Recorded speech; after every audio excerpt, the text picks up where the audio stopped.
Hello बच्चों, मधु app की तरफ से आप सबको इस हिंदी कक्षा में हार्दिक अभिनंदन और स्वागत है। बच्चों, जब तुम लोगों को सर्दी लगती है क्या करते हो? ऊन से बनी हुई कुछ कुर्ता या कमीज पहनते हो। देखो मेरे पास भी है एक कुर्ता।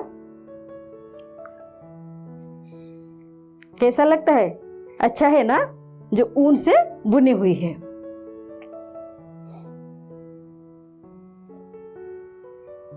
और इसका आकार भी क्या है? छोटा है। तो आज हम हिंदी सौरभ पुस्तक के चांद का झिंगोला पद्य पढ़ेंगे। ये जो पद्य है ये एक व्यंग्य कविता है और बाल कविता है। इसको लिखा है महाकवि दिनकर जी।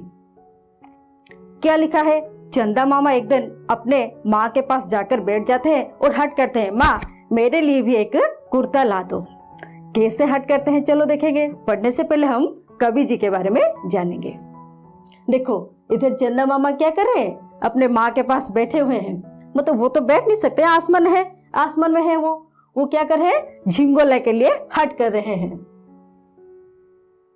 देखो बच्चों, ये कौन है? महाकवि दिनकर जी। और हम आज क्या पढ़ेंगे? चांद का कुर्ता। चांद का कुर्ता या चांद का झिंगोला। तो हम कवि परिचय के बारे में पढ़ेंगे।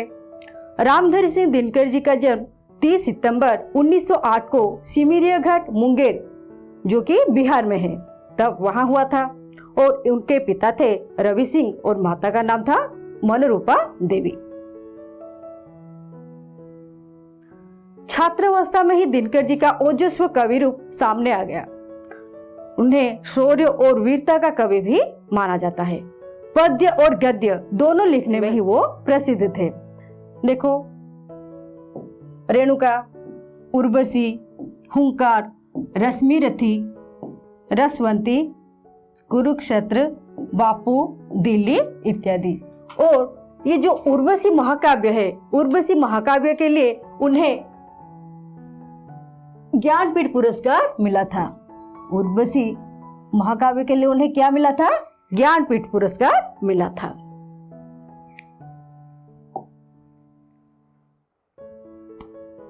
मैंने कहा था दोनों में वो बहुत प्रसिद्ध है, गद्य में लिखने में भी, पद्य लिखने में भी।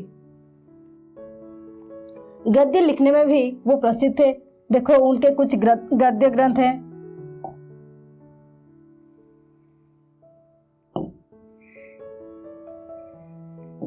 देश विदेश, मेरी यात्राएं, रेती के फूल, मिट्टी की ओर, संस्कृति के 4 अध्याय इत्यादि। वो राज्यसभा के तभी जब वो थे सदस्य भी बने चुके थे। और क्या थे? उन्हें पद्म भूषण की उपाधि से भी भारत सरकार ने अलंकृत किया था। और इनकी मृत्यु तमिलनाडु में हुई थी और 24 अप्रैल 1974 में हुई थी। 24 अप्रैल 1974 में तमिलनाडु में हुई थी।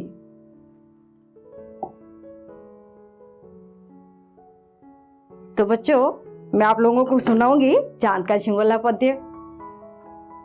हट कर बैठा चांद एक दिन माता से वह बोला, सिलवा दो माँ मुझे उनका मोटा एक झिंगोला। सन सन चलती हवा रात भर जाड़े से मरता हूँ, ठिठुर ठिठुर कर किसी तरह यात्रा पूरी करता हूँ। आसमान का सफर और यह मौसम है जाड़े का, ना हो अगर दोला दो कुर्ता ही कोई भाड़े का।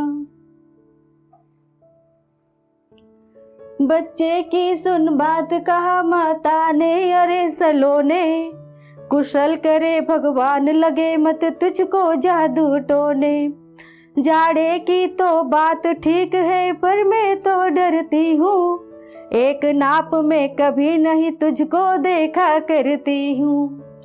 कभी एक उंगल भर चौड़ा, कभी 1 फुट मोटा, बड़ा किसी दिन हो जाता है और किसी दिन छोटा। घटना बढ़ना रोज किसी दिन ऐसा भी करता है, नहीं किसी की आंखों का तू दिखलाई पड़ता है। अब तो ही यह बता नाप तेरी किस रोज लिवाए, सीधे एक झिंगोला जो हर रोज बदन में आए। अब हम शब्दार्थ की ओर चलेंगे। झिंगोला, मैंने तुम लोगों को कहा था, दिखाए थे अभी। झिंगोला का अर्थ क्या है? कुर्ता या कमीज। नाप, नाप का अर्थ है माप। आसमान, आसमान का अर्थ क्या है? आकाश। ठिठुरना, ठिठुरना का अर्थ क्या है? कांपना। जाड़े के दिन में हम लोग क्या करते हैं? जोर से ठिठुरते हैं, है ना। वदन, वदन का अर्थ है मुंह।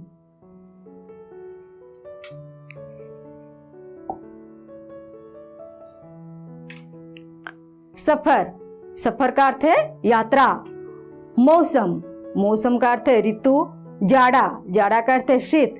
भाड़ा, उसका अर्थ है किराया, जो हमें नहीं मिलता है, हम क्या करते हैं? भाड़े से लाते हैं। सलोने, सलोने का अर्थ क्या है? सुंदर या मनोहर। बदन, बदन का अर्थ क्या है? शरीर। हठ, हठ का अर्थ है जिद। देखो बच्चों, इधर मैंने दो शब्द लिखे हैं। एक है बदन, उससे भी पहले मैंने लिखकर दिखाया था कि तुम लोगों को, और एक क्या है? वदन। तो बदन और वदन, इन दोनों में फर्क है। बदन का अर्थ है शरीर और वदन का अर्थ है मुंह।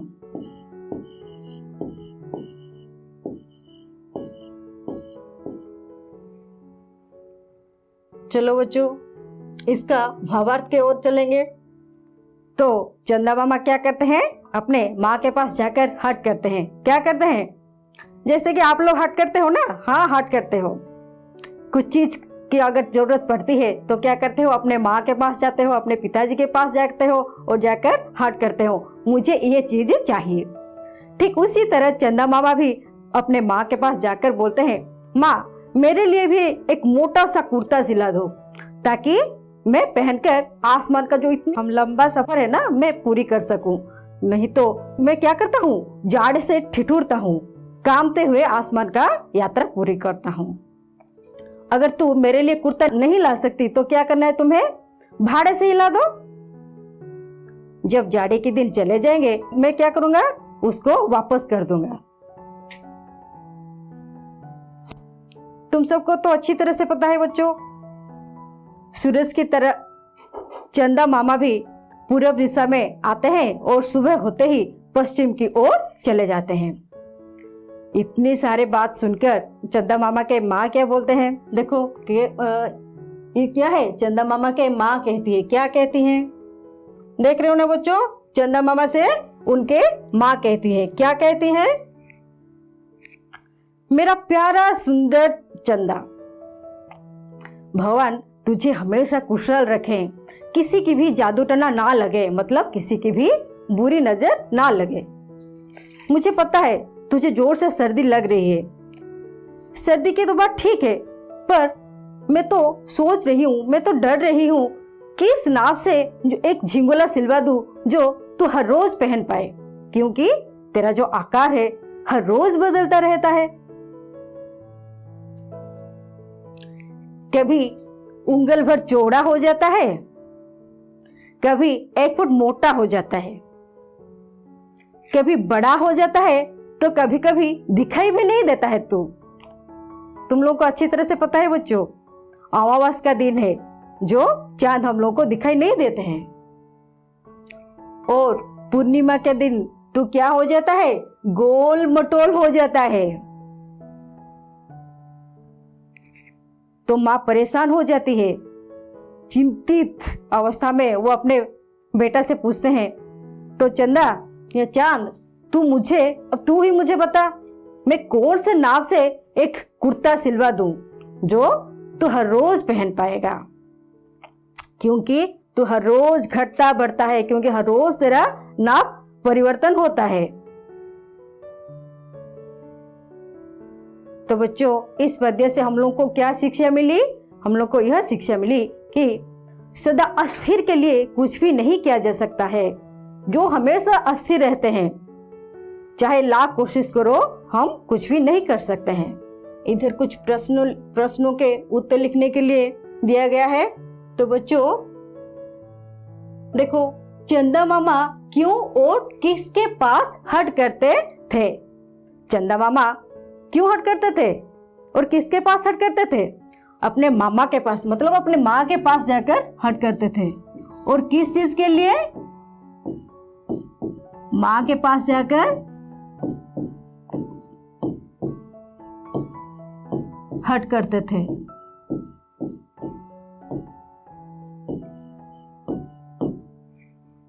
और किस चीज के लिए हट करते थे?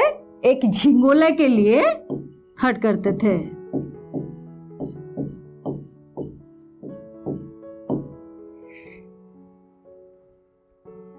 रात भर किस तरह हवा चलती थी? रात भर सनसन हवा चलती थी।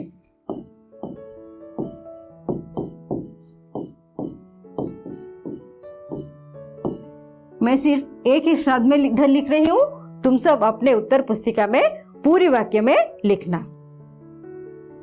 चांद अपनी यात्रा कहां करता था? चांद अपनी यात्रा आसमान में करता था।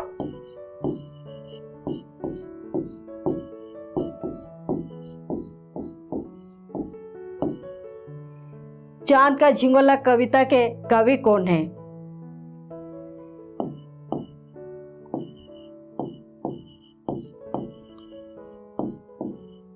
रामधारी सिंह दिनकर।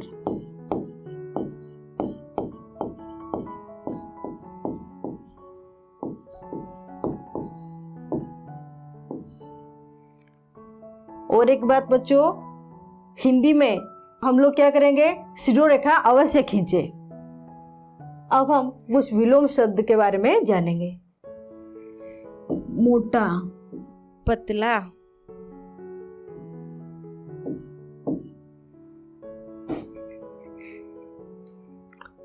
सुंदर, असुंदर,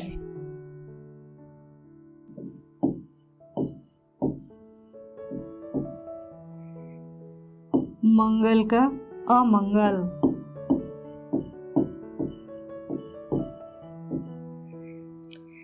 बड़ा, बड़ा का छोटा,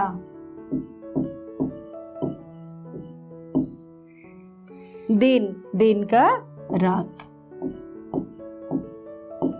ये रहे विलोम शब्द। इधर देखो, सही लिंग पहचानो। मतलब हम लोगों को ये पहचाना है कि ये पुल्लिंग है या स्त्रीलिंग है। चांद, चांद जो है वो पुल्लिंग शब्द है।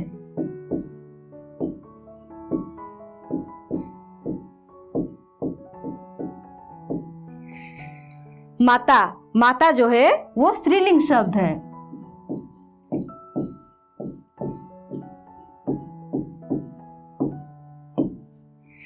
बेटा, पुल्लिंग शब्द।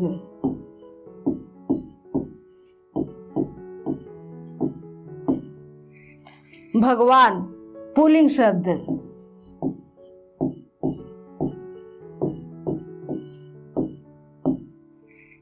बच्चा, बच्चा भी पुल्लिंग शब्द।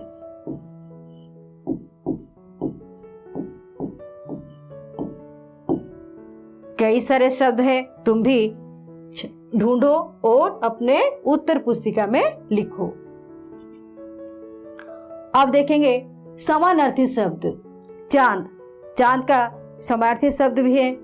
हम क्या कहते हैं चांद को?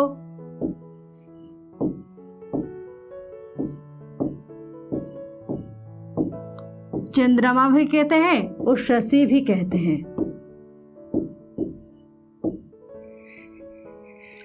सलोना, सलोना का अर्थ है सुंदर,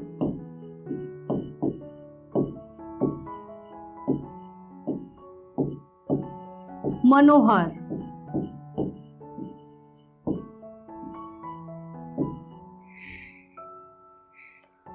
माता,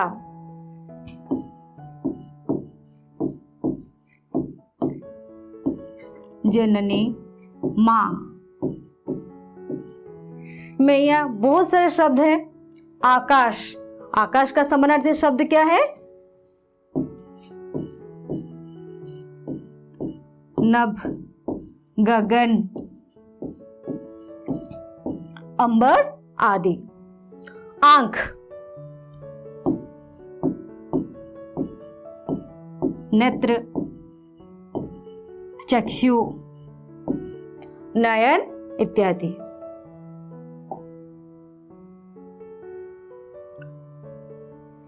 तो बच्चों, आज के लिए इतना ही। धन्यवाद।